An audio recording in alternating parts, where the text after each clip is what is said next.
Hi y'all, welcome to my channel, and in today's video I am going to be answering all of your questions, so stay tuned.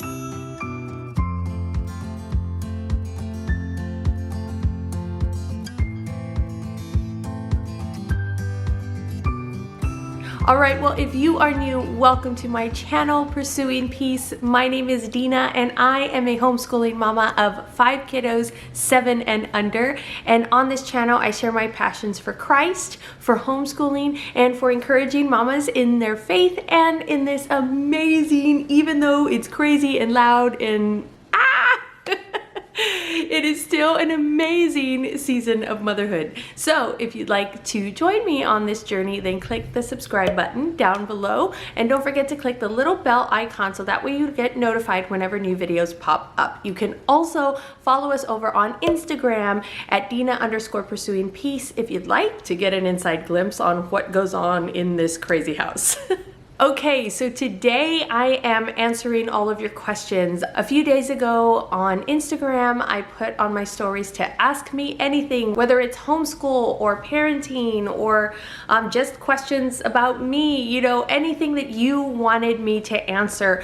And you guys really came through. I got so many good questions, and I'm hoping that I can fit them all into a video and it not be like an hour long. So some of these questions I actually have complete videos about, and so when I get to those questions I will definitely let you know what video it is, and I will leave the link in the description box below. But like I said before, I do have a few questions to answer today. I'm going to try and do it quickly for you, but right now is probably a nice time to get a nice cup of coffee and sit back and relax and just enjoy. Okay, so I'm going to try to say these Instagram handles, and I am so sorry if I completely butcher it or if that is not how I'm supposed to say it. I am so sorry. Some of these handles, I'm not sure if I'm supposed to just say the letters or if they actually like make up a word or anything like that. So, oh, and I wanted to let you know it is storming and raining and my washing machine is going. My kids are having quiet time, but you will probably hear them in the background. So I am so sorry if this video, I don't know what the quality of the audio is until I get into my editing process. And so I am so sorry if there's just like a lot of background noise. I really hope and pray that it's not a distraction. So, but let's go ahead and get into these questions. So the first one is from SUH Vlaz. I'm not really sure how to say this. Vlaz. I'm not really sure. I'm so sorry. But she asks, how long have you guys been a military family? And we have been a military family, like I married into it. David was in the military before he met me, kind of. It's a story, but so we have been a military family like our whole marriage, and we are going on 12 years. I'm not really sure. I don't know. I believe it is 12 years. I don't feel too bad because I think David wouldn't remember either.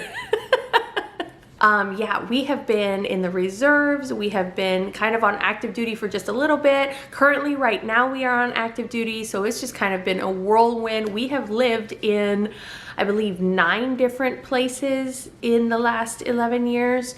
And so it has been crazy. It has been a wild ride, but it has been just, I can see God's hands working in our lives. Even when we don't want to move, He had to really work in me as far as moving, because I like to stay put. I don't like change.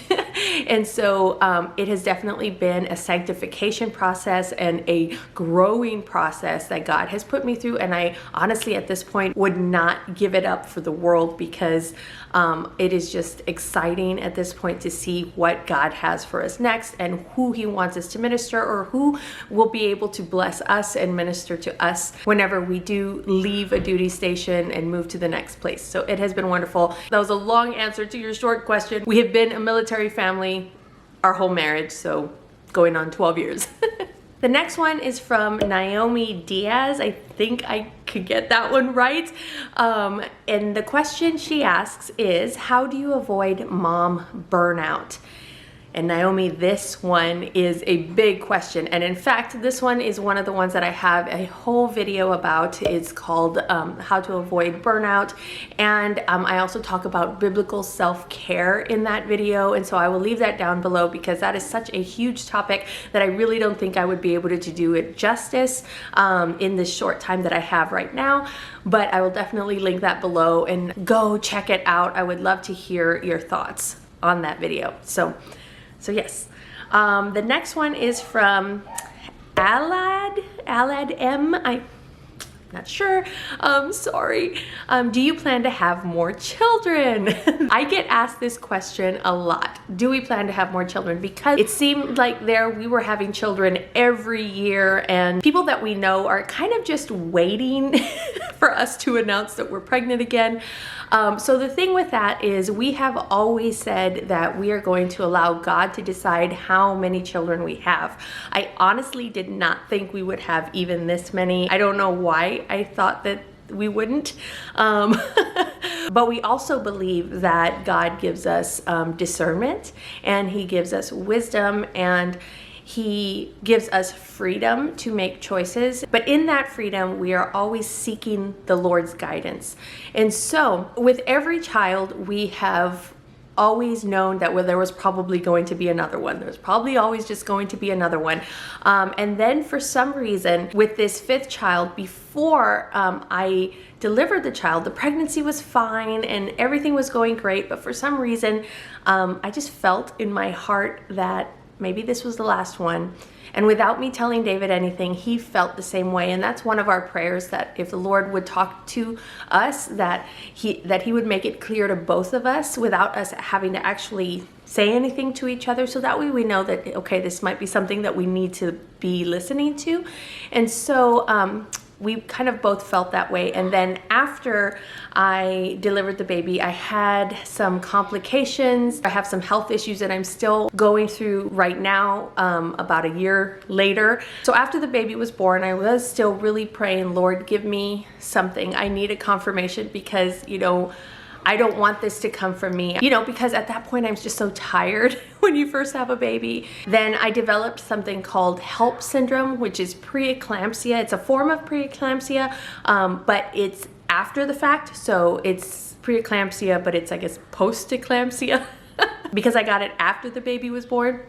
And so both my husband and I definitely took that as a sign that God was saying, okay, this might be your last one. And honestly, we felt such a peace about that. Like I really, after having, my second and third and fourth one, I couldn't ever think of a time that I wouldn't want another baby, because I just wanted more. I just love them so much. I just wanted all of them, But now I really do feel a peace that this is probably it for us. And that's okay. I'm excited. I'm happy that God gave us that peace and that confirmation, and He decided on how many we were going to have. We would have kept going if He wanted to. But something we are pursuing is adoption, because that's something that He has laid on our hearts. And even though we might not have any more biological children, we don't feel like He's saying no more at all. We definitely are pursuing either adoption or foster care or something like that, because we love our children so much that it hurts our hearts to think that there are kids out there that don't have that. So yes, so we are definitely pursuing adoption. Whether or not God opens the door or closes it, that's completely up to Him. We're taking the next steps. So yeah. Okay, the next 3 questions are actually from my friend Katie over at Life in the Mundane. And she asks, what's your favorite read aloud you have done this year with your kids?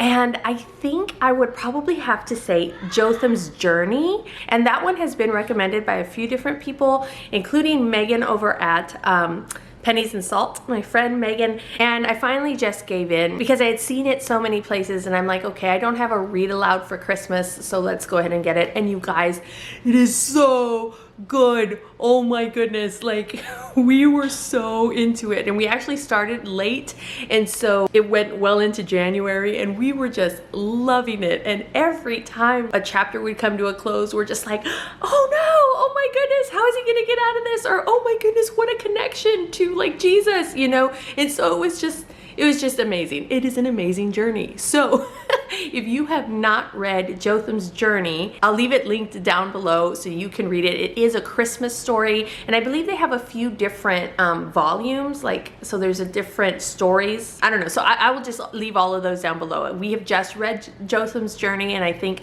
maybe next year we'll read another one of their volumes because it was just so good. It's like historical fiction. It ties Jotham into like the Christmas story, and so it's just really, really good. So that was probably one of my favorite read alouds this year. Another question Katie asks is, were you always planning to homeschool? If not, how did you come to that choice? We were not always planning to homeschool. I was not homeschooled. My husband was kind of homeschooled for a couple of years, but homeschool was not really on my radar growing up. It wasn't until we really got pregnant and then we had Abby that we really was like super considering homeschool. So we have done homeschooling since the very beginning. I personally have never even been to public school. I was always in a private school. So I actually don't even know what public school is like. I know the TV shows and the movies and all of that, but I don't even know, like, I don't know what it's like to go to, from one class to another, have different periods and stuff. I'm not, it's so funny that I don't know what that's like. But again, and then I don't know what it's like to have children in school where, you know, I have to pack lunches and PTA and, you know, Spirit Week and, you know, like all of that different stuff. So we have actually really, really loved homeschooling and feel like it has been a little less stressful on us, just because, well, maybe because we don't know what the other side is like, but then also because, you know, I don't have to prep for all of those things. And if I wanted to have them, like if I wanted to have a Spirit Week, we could have a Spirit Week. But if I didn't, then we didn't have to, you know, and I don't have to pack any lunches and all of that. I have a fun Q&A video that actually includes my husband, and we talk a little bit about why we decided to homeschool and the benefits of homeschooling and different things like that. And it's neat if you want to hear it from a dad's perspective. I will leave that link down below too if you guys want to check that out. And then the last one from Katie is, how old were you when you got married and how did you meet? Okay, I'm gonna answer that first one. So I was 27 when we first got married, and that might tell a little bit of my age, I guess, because I did tell you at the beginning how long we have been married. So I was 27, and then how did you meet? And this question, I'm actually gonna answer it a little bit later because someone else, I think 3 other people asked me this question.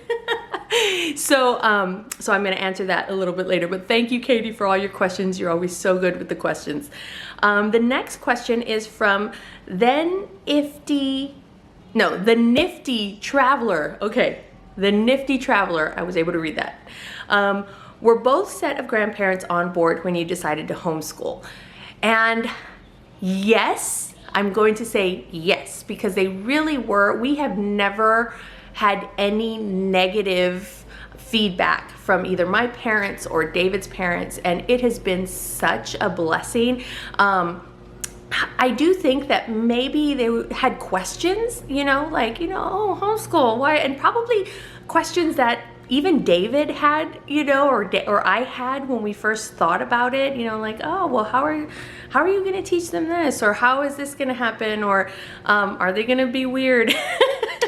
You know, socialization, you know, so, but they have been so supportive, and I have just been so thankful to God for them because they support us. Not only that, but they like help us, like whenever my mom is here or David's mom is here, They will take care of the kids. They'll watch the little kids while I homeschool the older kids. Or, you know, they'll sit and have Solomon or Abby read to them. And they just love kind of being in the middle of it and seeing their grandbabies learn and all of that. So yes, they have been super supportive. And honestly, thank God, we have not come into contact with any negativity from anyone. Really, everyone has definitely been very supportive. And then now with the pandemic, it has been really neat to see some of my friends from like college and high school jumping into homeschooling, and I've been able to help some of them, which has been amazing. I love being able to help not only,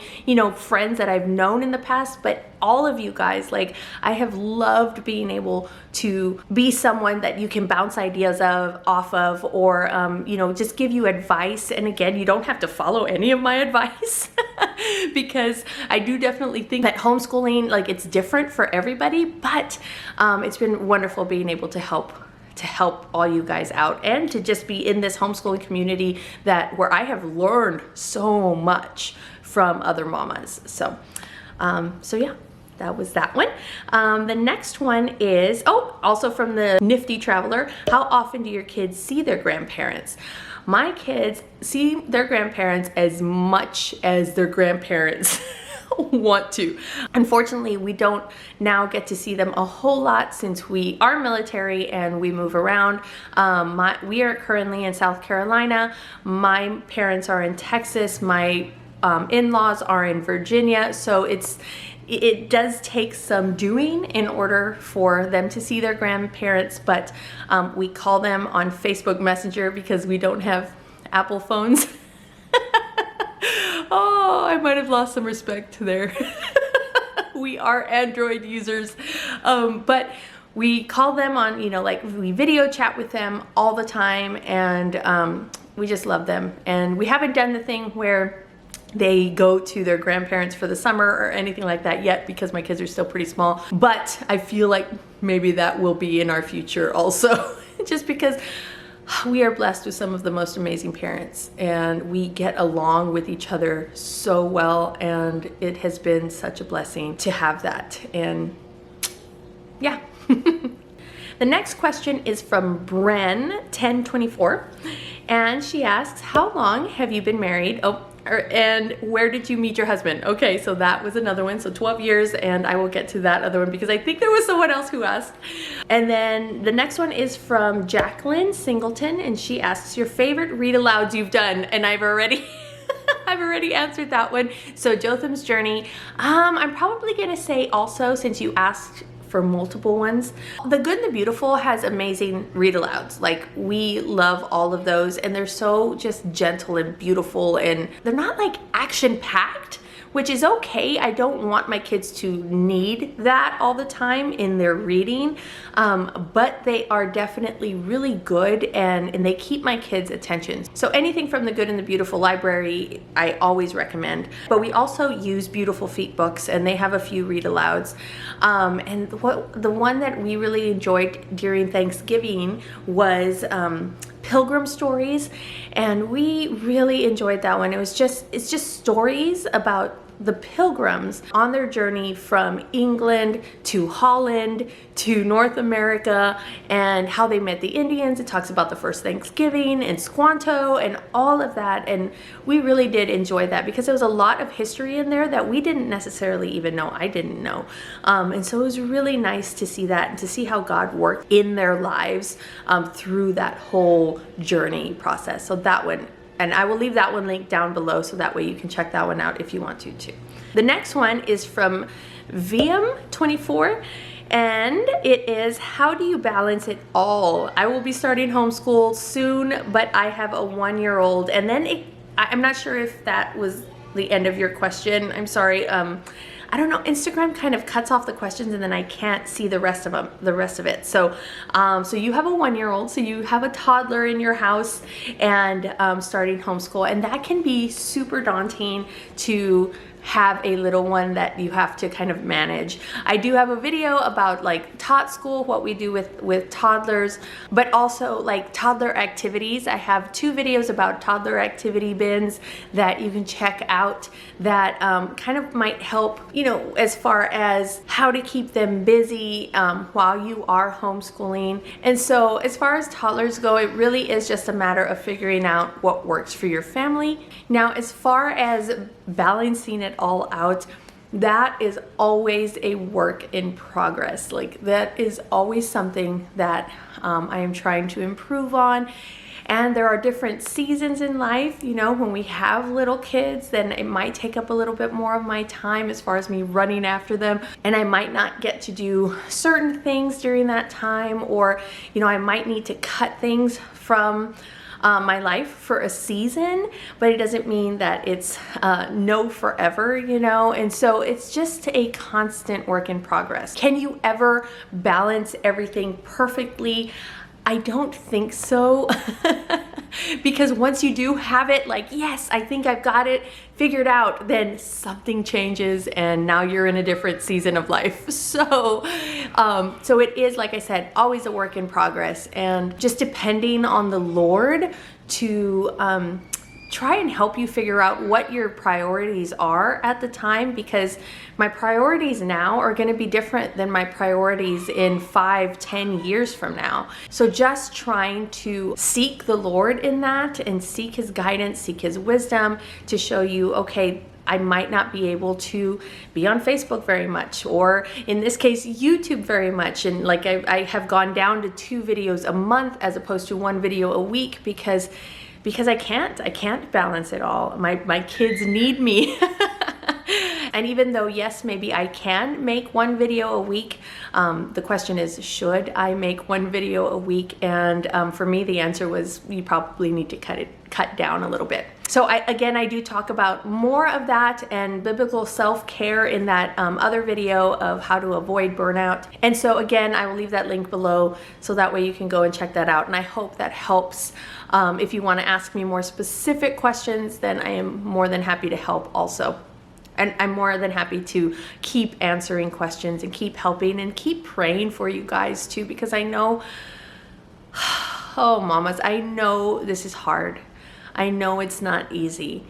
And so if you ever have anything that you need prayer for, please DM me on Facebook, leave a comment below, let me know, because I want to pray for you guys, because honestly, like, I can help you with advice and I can help you with different things, but if you have the Lord Jesus Christ, I mean, the best thing I can do for you is pray, because if God is helping you, like, that's way better than anything that I can do. So please always let me know. Never hesitate to ask me for prayer anytime. Okay, the next question is from Z Haraley. You guys, I know these are like a play on your names probably, but I am so sorry. But she asks, cleaning schedule with kids and bedtime routine, please. I do have a video of my cleaning schedule. So I have a 1-hour cleaning routine that I do every day or every weekday. And then I have another video of how I do laundry and how I keep on top of that. Another video on kids chores and how we do that, and another video on like meal planning, and that is in my homekeeping playlist, and I will leave that down below so you can go and check all of those videos out if you'd like to. And so before I was talking about balance and how I think, you know, you probably can't balance it all out ever. That's not to say you can't like put into place different routines and different systems that will help you be more efficient, and just be able to be a better steward of the time and energy and resources that God has provided you. There's nothing wrong with that. Just knowing that my routine doesn't always happen, and that is okay, because I put my trust in God rather than my routine. And I know that my routine is probably definitely going to fail me at some point. So, and as far as bedtime routine, my husband is wonderful, and he has kind of taken that. And I will just put the baby down basically, and I take a shower at night. I am a 2 shower a day type of person. So I do 1 in the morning and 1 at night. And I know that not everybody is, and I didn't used to be, but I just found that it helps me to sleep a little bit better. But as far as bedtime routine for the kids, what we usually do is we will have worship time, so that we let them, whoever has the tiger spoon, which if you've been around in my videos, you know what the tiger spoon is. If you have not, then see my last video. But whoever had the tiger spoon can pick our worship song for the night, and then we have kind of a cool down song, which is usually from City of Light, if you know that worship band. And then we have a devotional, and my husband will do that. And lately we have been doing the devotional I Am, but before we have also used Indescribable by Louis Giglio, and we absolutely love that one. And then the volume 2 of that book is How Great Is Our God, also from Louis Giglio. It's the same kind of idea, and where it puts God and science together, and it's just amazing. The kids really love that one, and they are actually really enjoying this new devotional, the I Am devotional. It talks about the different names of God, and it goes through the Bible talking about the different names of God, and it's actually really good. We love just reading stories to our kids, and then asking them questions, and just seeing how God is working in them.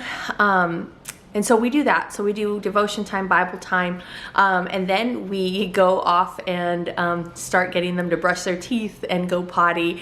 And we only have 1 bathroom for that. Well, 1 bathroom that they use. We have 2 in the house, but so they do a rotation. And while one is doing that, the other ones are in their beds. I tell them, get a book and go lay down. And so then they just kind of rotate like that until, and they can all, the 4 older kids can all brush their teeth and all of that on their own. And then David will just go and make sure that they're all in bed afterwards, and then they'll go to sleep. Okay, now Sully, I'm gonna stick with Sully. I'm gonna butcher the other part of your name. But she asks, how did you grow your audience? I love what you do. Thank you, God bless. Oh, thank you so much, Sully. So how did I grow my audience? And honestly, like I'm not gonna say like, well, I just put up videos and then everything just happens magically, you know, like that's not true. And it does take a lot of time, YouTube, because all you guys see is the, you know, the end product, but it takes hours, hours to do 1 video. And so, but how I grew my audience, honestly, like I've always, and this is gonna sound super spiritual, and I don't want it to sound like, oh, I'm just kind of giving you this holy answer, because it's not for me. Like I really honestly like have always left it up to the Lord, and Lord, if you want me to grow, then grow me. If you want me to not, and you just want me to have a few subscribers, then that's fine too. You do with this channel what you will. And I've always just done videos on things that I'm passionate about, and I mean, I have put research into it and time into it. I have kind of looked at other YouTubers that are doing kind of the same thing, or YouTubers that are actually giving you advice about how to grow a YouTube channel, and I've put certain things into place to make my life easier as far as editing and different things like that. But as far as growing my audience, like I just keep putting stuff up. And seeing what you guys like, seeing what you guys want to hear, and if that matches, you know, what I am passionate about, then I try to give you guys what you want, basically. And my thought process behind, you know, okay, what I am going to film next is usually, how can I help someone? What is the need right now? Because if it's something that I'm super passionate about, but it's really not going to help anybody, then, you know, I can talk to my husband about that, you know, or my friends here in real life, you know, I can talk to them about it. So my focus really is the Lord, first of all, and then you guys, because that's what I want to do. I want to glorify Him, and I want to love you guys. And He has blessed my channel so far, and I have been blown away by the amount of love that has come back in my direction, and the amount of blessings that have come back in my direction, and how I've been able to help not only, you know, y'all, but been able to help people financially through, you know, the profits and stuff like that. And so it's just been amazing. It's been an amazing ride, and it's been wonderful because right now in this season of littles, I can't go out very much, you know, and help as far as like when my church has a missions project and stuff like that. We have tried doing that, but we end up being just kind of more of a hindrance than anything else. And so I was like, Lord, give me some sort of ministry. And this is kind of what he did. And so it's kind of funny and kind of different, but it has been amazing, and an amazing blessing, amazing journey. And I love being able to just push the love of Jesus out to everybody, even in this type of platform. So I hope that answered your question. I feel like I was just very chatty on that one, but I hope that answered your question. The next question is from Sarah Escobar. I can read that. Do you feel your kids retain science and history at their age? I really do. I really do. I don't think that they get everything, which is okay, because then that means that they can just build on what they have already learned. So, but like their history, I can see them making connections. We do classical conversations, so that relies a lot on memory work. But I can see them making connections in books that we read or TV shows that we watch. And then science also, we do science projects on Community Day in classical conversations, and they come home and they tell me about their science projects, and I'm there also, but just to clarify if you don't know, I am also there, but recently I have been in charge of doing the art part of Community Day, so I haven't been able to be in the class with them.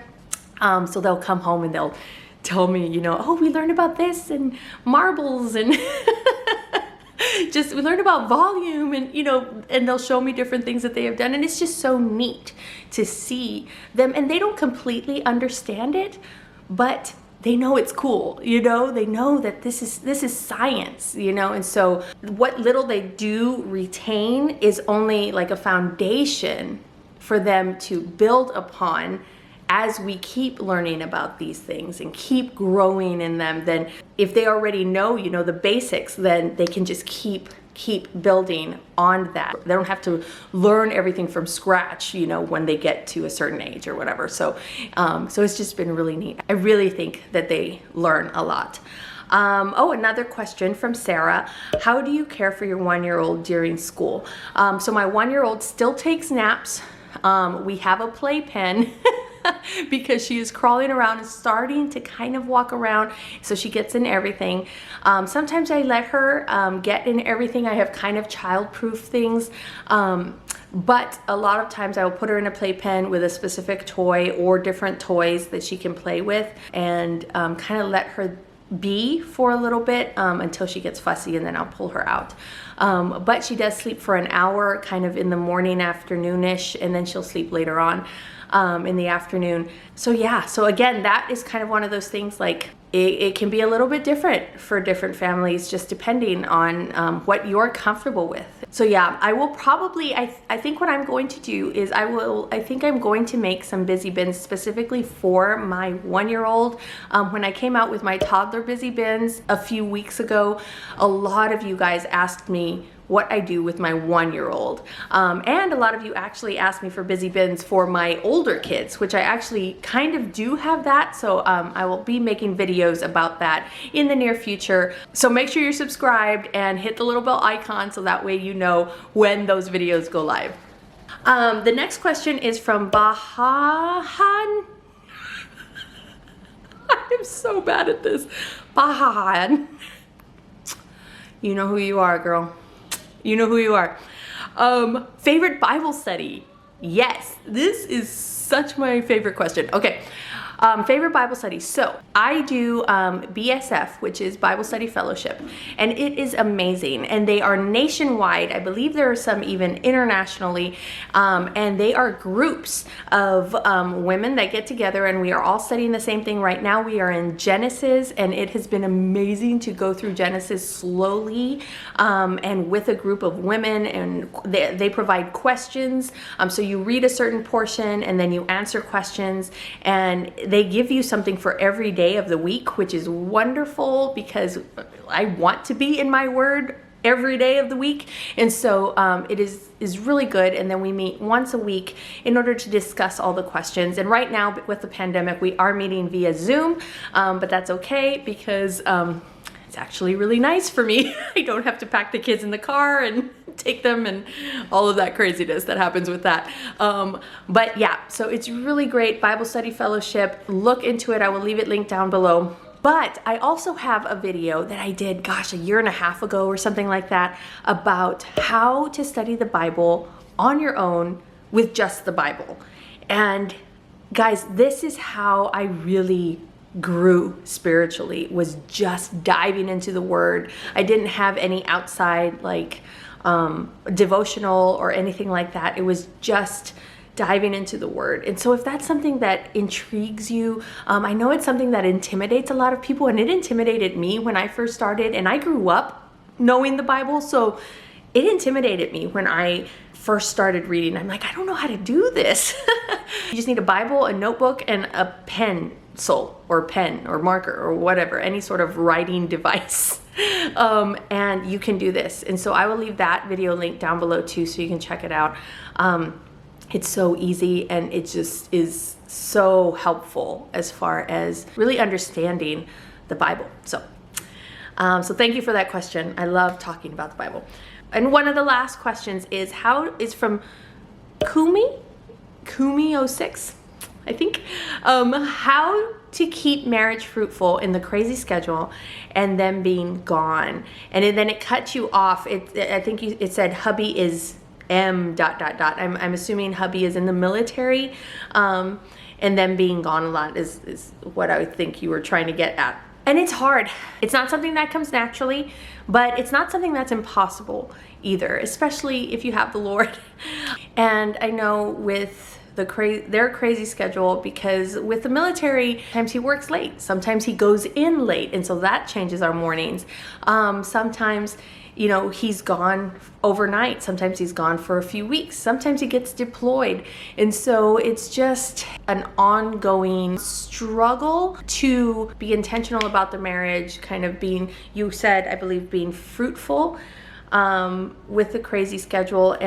But just going back to God, to everything, asking Him, show me how to love my husband well, because every man is different. So the way that I love my husband might be different than what you do with your husband, And so just asking Him, help me to love him well. Recently, I will share this. Recently, I have been learning how to put Him first. And I know that is kind of like, a no-brainer.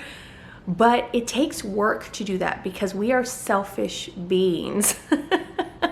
I am selfish, and just trying to put Him before myself. So that might look like when he first comes home, not being like, okay, here are the kids and I'm gonna go do this, but loving him and letting the kids love him when he first comes home. And for me, making sure dinner is going or something like that, and I can give you practical advice, but it really does come down to a heart issue. And like I said before, it's all different for different people. And if you are a Christian, if you are both Christians, then get in the Word together. There's nothing like talking Jesus with your husband. It is just so amazing to grow together spiritually. And of course, you're not going to have it all figured out. You're going to have questions. There might be even times when you don't agree on what the Bible is saying. That is okay.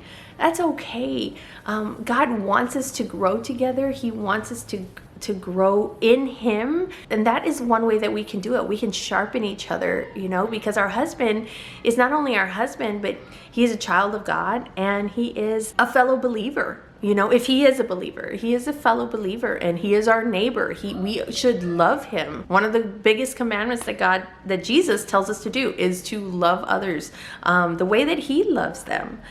And that is a lot, and that's something that we cannot do without the Holy Spirit and without God constantly working in us to get rid of our selfishness and ourselves, so that way we can put them first in our lives. We'll put them above ourselves because we put God first in our lives, but then, you know, they are definitely up there also. So if I didn't answer the question very well, or you just have more questions, then leave a comment down below or DM me on Instagram, and I would love to chat with you more about just how to help your marriage thrive, even when it's just crazy, especially being in the military and having just those weird schedules and times when they're not even physically there for a long time.